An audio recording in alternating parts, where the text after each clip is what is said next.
On the 6th of February 2016, the high-resolution imaging science experiment camera on NASA's Mars Reconnaissance Orbiter captured a curious image of the surface of Mars. The photograph would eventually be published by NASA in July of the same year, under the provocative heading, Martian Morse Code. The image discloses what are purported to be sand dunes extending over the desolate surface of the red planet. But unlike any known sand dune configurations on Earth, these Martian dunes consist of interlocking multi-directional lines and discontinuous mounds that form a complex grid-like pattern reminiscent of a circuit board and, in some segments, of Morse code.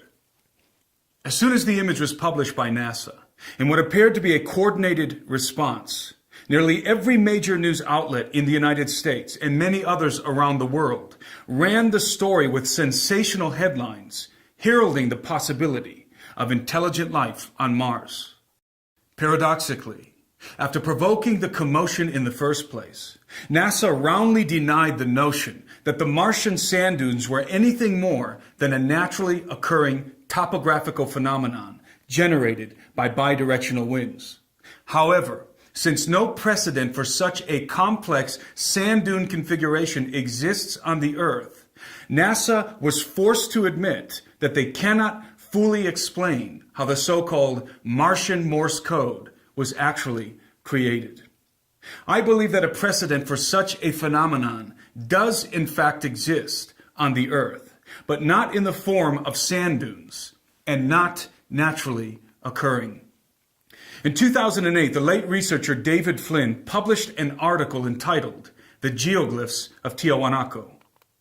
Flynn made an astounding discovery while viewing satellite images over the region surrounding the antediluvian megalithic site of Tiwanaku near Lake Titicaca in the high plains of Bolivia, a region known as the Altiplano. What he discovered was a vast network of strange geoglyphic configurations comprised of multi-directional lines, rectangular cells, and circular mounds that form a continuous circuit-like grid extending for hundreds of miles over the Altiplano. Some of the lines are raised above the terrain, while others are engraved into the bedrock at various depths, creating a colorful array of earthen glyphs. Like the Nazca lines in Peru, the geoglyphs of Tiwanaku can only be viewed from a high-altitude perspective. In his article, Flynn postulated that the geoglyphs must have been artificially constructed, but due to their extensive scope and complexity, could not have been devised by primitive hands. He further proposed that the geoglyphs may represent an unknown and arcane written language or cipher similar to Morse code, or more analogously, to a form of communication and calculation developed or adapted by the Inca called quipus and yupana. Quipus and yupana were the Inca's only form of recorded communication. While quipus utilized an integrated system of ropes and knots, varying in size, color, and composition to convey spoken language, yupana incorporated a system of rectangular cells and circles to convey numeric values. The quipus and yupana cipher was so complex that it was capable of communicating incredibly detailed information concerning historical events, census records, calendrical data, and military organization. The decrypting of these coded communications was a secret known only to the Inca elite. When NASA's Morse code on Mars photograph is juxtaposed with the geoglyphs inscribed into the landscape of the Bolivian high plain, the similarities are apparent. Both earthen and Martian geoglyphic configurations, though composed of different elements, share the same quipus and yupana-like characteristics of interlocked multi-directional lines, rectangular cells, and discontinuous circular mounds. Of course, NASA has made no such comparison, at least not publicly. All of this may seem coincidental or even inconsequential, and maybe it is. But at the very least, it begs the question, why does NASA continually provoke the discussion of intelligent life on Mars with one hand, and then assure us that it is entirely implausible with the other? Might this be a procedure of soft disclosure? Predictive programming designed to gradually condition the public in anticipation of a forthcoming revelation concerning Mars and extraterrestrial life.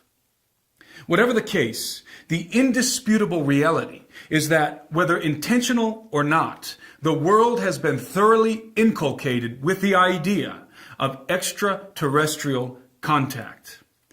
Aliens have been the subject of a multitude of television productions and blockbuster films over the last decade. However, there seems to be a measurable increase of interest in the subject as of late.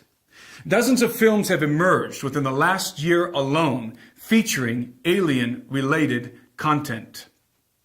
It is worth noting that just 1 month after NASA published its Martian Morse code photograph, generating a media frenzy about life on Mars, the trailer for a new film entitled Arrival debuted. The short synopsis of the film is intriguing.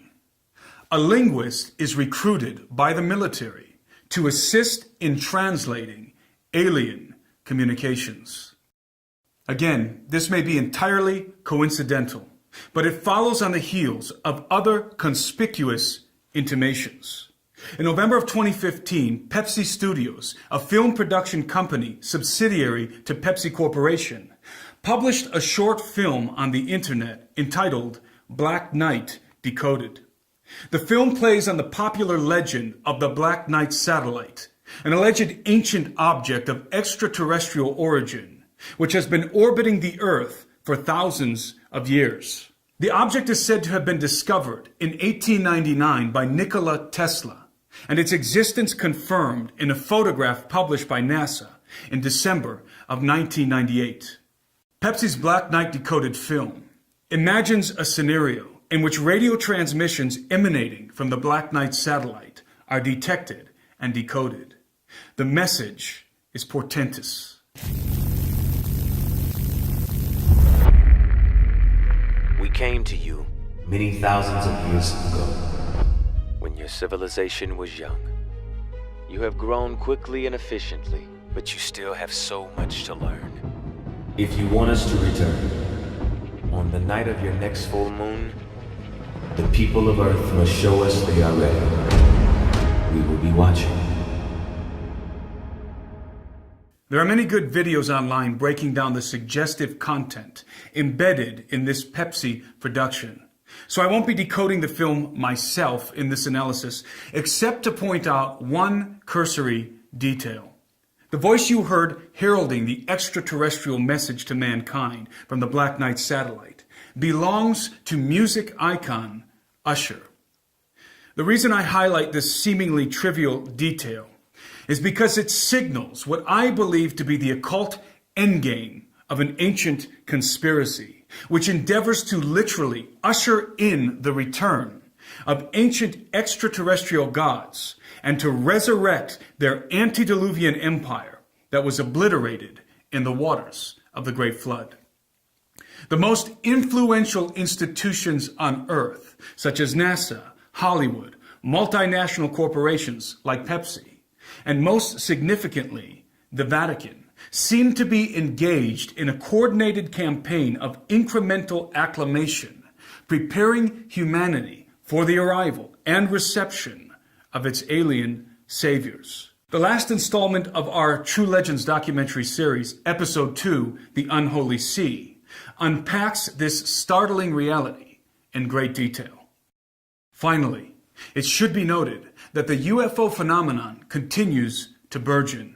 In fact, some of the most credible and convincing UFO sightings to date have occurred this year in 2016. The internet is buzzing this morning over this bizarre video shot near a military base in Dayton, Ohio, that appears to show an object hovering and disappearing into the clouds. Here's another sighting of a similar object, also allegedly seen in the skies over Dayton, believed to be the same UFO. Clayton, what do you think about this? And I have an opinion. Wright-Patterson Air Force Base there, long believed to be housing all sorts of military craft. There have been a number of military members that have gone on the record about what they're housing at Wright-Patterson Air Force Base in Dayton, Ohio. It is perhaps most telling that after many years of avoidance and mockery, the mainstream media is finally being forced to feature this phenomenon with serious consideration. In my analysis, soft disclosure is underway.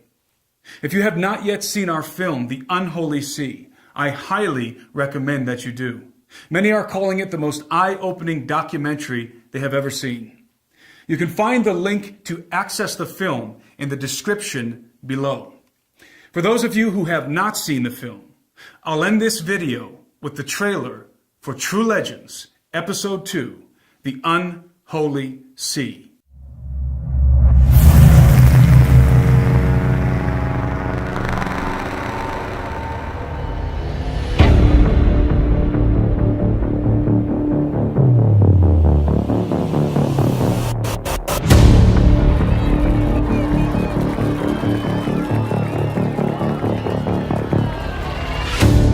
They say this thing had been dead for maybe a day or two.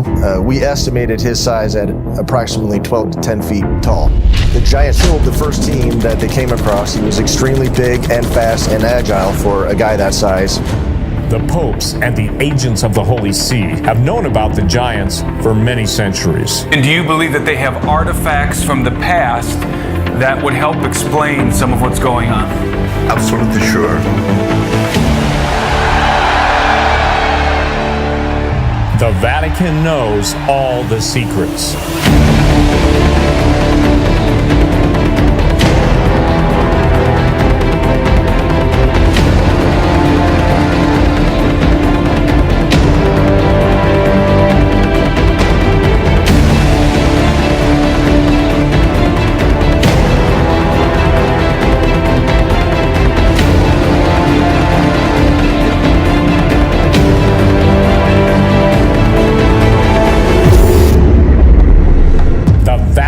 Secretly preparing for the arrival of alien saviors. They seem to be intentionally creating dogma that is going to position the Roman Catholic Church to be at the forefront of an official disclosure moment. The Vatican is involved in ufology in ways that they can't even imagine. So while we're standing here in the headquarters of the Jesuits, tell us about Mount Graham. They are constantly monitoring things with the Lucifer device. Sometimes they have to wait for all of the UFOs to get out of the way. I would like to tell you more about Zechariah Sitchin. He told me, John Mario, one night I wake up and I saw an Anunnaki sitting on my bed. History is being repeated. The days of Noah are returning. The gods are returning to the earth to dwell among men and mingle their seed with the human race. Only the truth can prepare us for the lie that's coming.